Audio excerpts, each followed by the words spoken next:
Om Shanti. Good morning. अव्यक्त सारे 13 मई 2025 रूहानी रॉयल्टी और प्योरिटी की पर्सनालिटी धारण करो। पवित्रता सुख शांति की जननी है। जहाँ पवित्रता है वहाँ दुख अशांति आ नहीं सकती। तो चेक करो, सदा सुख की सैया पर आराम से अर्थात शांत स्वरूप में विराजमान रहते हैं।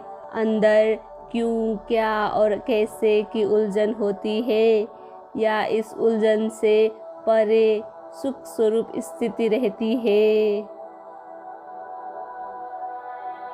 अच्छा, ओम शांति।